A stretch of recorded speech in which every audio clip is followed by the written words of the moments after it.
Malgré un effet crise qui a affecté le marché du deux roues ces 2 dernières années, et notamment le marché du neuf, le parc assurable, lui, n'a jamais cessé d'augmenter. Nous Assurance est présent sur le salon du deux roues à Paris en live pour vous proposer une émission spéciale sur ces véhicules et sur la façon de les assurer. Nous retrouvons pour commencer Yona avec son invité Frédéric Georges pour nous parler formation et sécurité.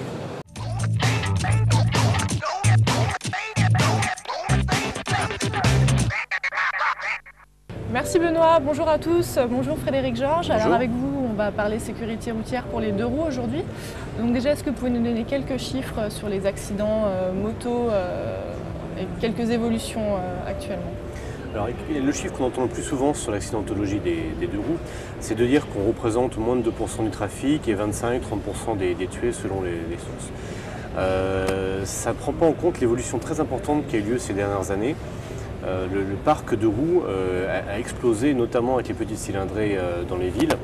En 30 ans à peu près, on a multiplié par 6 le nombre de deux roues.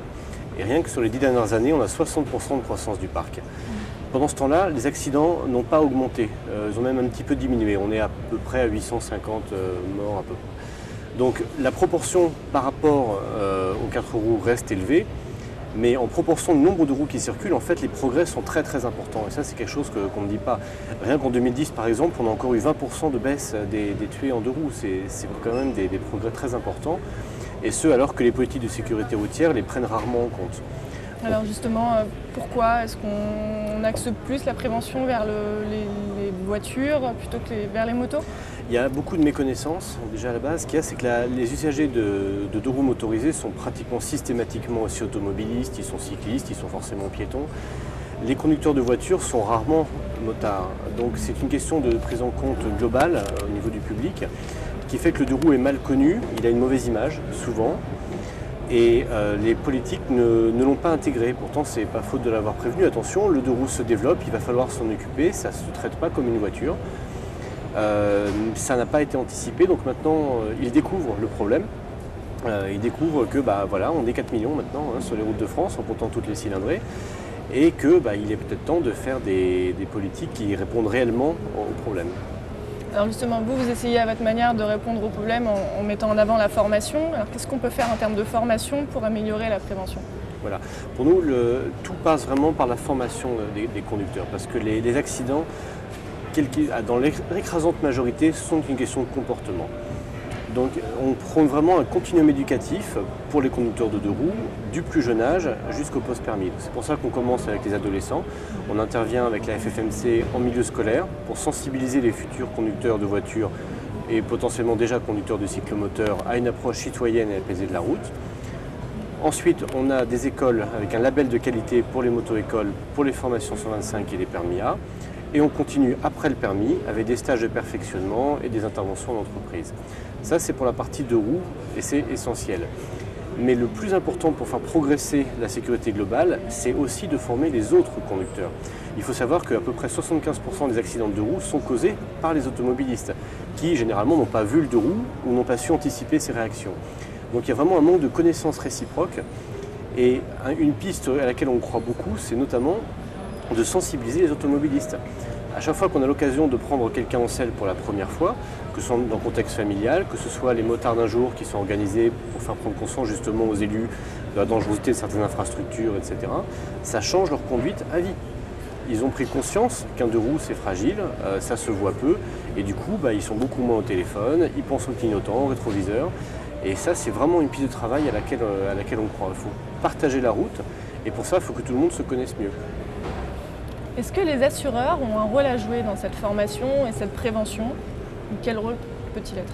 Les assureurs ont un rôle important, essentiel, par leur rôle de prescripteur et par l'incitation qu'ils peuvent apporter. Par exemple, notre partenaire de la Mutuelle des motards propose des réductions aux élèves qui sortent de nos écoles agréées, justement en reconnaissance d'une qualité de formation accrue. Il propose aussi des réductions sur les motards qui font les stages de perfectionnement volontaire post-permis. Là aussi, ça fait 25 ans que ces stages existent, ils ont évolué. Et c'est vraiment de la prise de conscience du risque, la prise de conscience de ses propres limites physiologiques, simplement des questions de temps de réaction, de distance de freinage qui sont incompressibles. Et en les comprenant mieux, on peut anticiper sur les risques. Et ça coûte toujours moins cher aux assureurs de réduire le risque avant que de devoir traiter après les conséquences d'un accident matériel et surtout physique ou humaine. Donc la mutuelle est vraiment très impliquée sur les opérations de prévention parce que c'est encore là que le gisement de sécurité est le plus important. Merci Frédéric Georges. Je vous en prie. Alors maintenant, on va retrouver Benoît dans les allées du salon. Merci. La sécurité et la formation, comme vous venez de l'entendre, sont des enjeux majeurs à la fois pour les assureurs et pour les assurés. Assurer justement un cyclomoteur de ce type a été parfois pour certains d'entre vous un parcours du combattant. Découvrez tout de suite pourquoi dans un reportage de Thierry Goubi.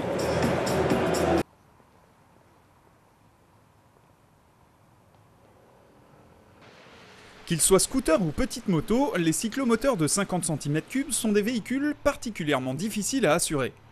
Accessibles dès 14 ans, ils représentent plusieurs risques pour les assureurs. C'est un risque en termes d'accidentologie qui est difficile, on tombe beaucoup. C'est avant tout des engins qu'on utilise en ville ou dans les grandes agglomérations. Ça a beaucoup de puissance, mais pas beaucoup de puissance par une moto, donc on peut être facilement coincé. Donc il y a une statistique, une sinistralité plus importante que sur les autres types de deux roues. Vous n'avez pas de protection autour de vous, en dehors du casque, et lorsque vous tombez sur un cyclo, vous pouvez vous faire très rapidement très mal. Outre le risque pour la personne, les atteintes aux biens sont fréquentes sur ce type de véhicule. C'est assez compliqué pour plusieurs raisons. Pendant très longtemps, le cyclo n'a pas été immatriculé. Donc il y avait un risque vol qui était assez important, et avec pratiquement une incapacité de récupérer le véhicule. Les protections sur le vol des cyclos étaient compliquées, elles le sont toujours aujourd'hui. Donc c'est un risque sur le vol qui est compliqué. Pour les assureurs, il faut trouver le meilleur tarif tout en proposant des garanties efficaces. Un défi parfois difficile à relever quand l'assuré n'est pas déjà client.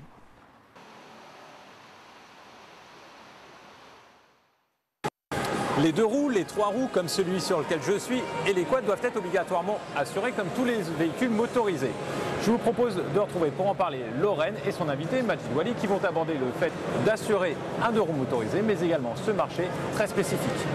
Bonjour, on vient de voir dans notre reportage qu'il est plus facile de s'assurer en deux roues quand on a déjà souscrit un contrat d'assurance pour autre chose, chez son assureur, en habitation par exemple. Monsieur Wali, comment est-ce qu'on s'y prend pour s'assurer en deux roues? Généralement, les nouveaux propriétaires de deux roues s'adressent à leur assureur traditionnel, l'assureur qui assure l'habitation, l'assureur qui assure le 4 roues. Mais il est tout à fait possible d'assurer un deux roues en premier risque, notamment pour les motards déjà confirmés, qui ont déjà des antécédents d'assurance, qui ont déjà une expérience de conduite. Il est tout à fait possible de s'assurer en deux roues pour un premier risque.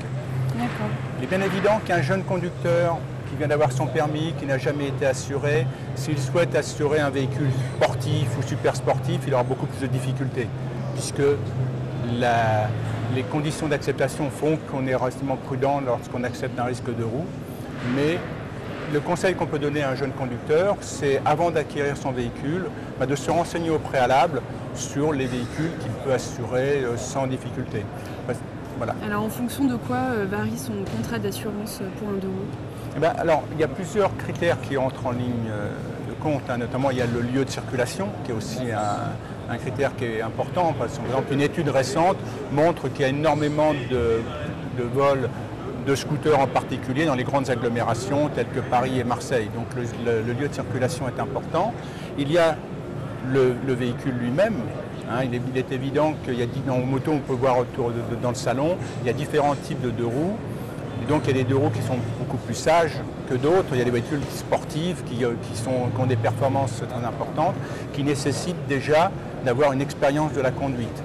Donc c'est pour cela qu'il est important pour un jeune conducteur de prendre des renseignements avant de se précipiter à acheter un véhicule pour ne pas avoir de difficultés pour l'assurer. Et en fonction de l'âge aussi peut-être? L'âge est important, mais l'âge est un point important bien entendu, mais ce qui compte aussi beaucoup, c'est l'expérience de conduite. Il est clair que quelqu'un qui a déjà plusieurs années d'expérience de conduite sans accident a plus de facilité à trouver un assureur que quelqu'un qui est novice ou qui a déjà eu des accidents responsables, bien entendu. D'accord. Alors Monsieur Wali, est-ce que vous pourriez nous donner les évolutions tarifaires pour 2012?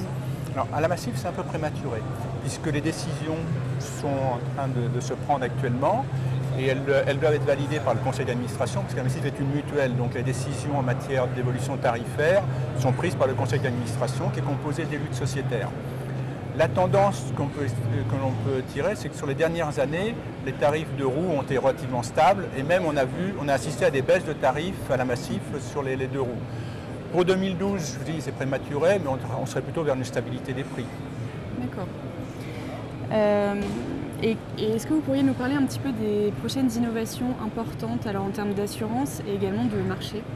Alors, le marché évolue. On voit que le marché du deux roues est très sensible aux évolutions de la législation. Par exemple, le marché de 125, qui était en plein boom, a été freiné en 2012 avec les évolutions en termes d'exigences de conduite.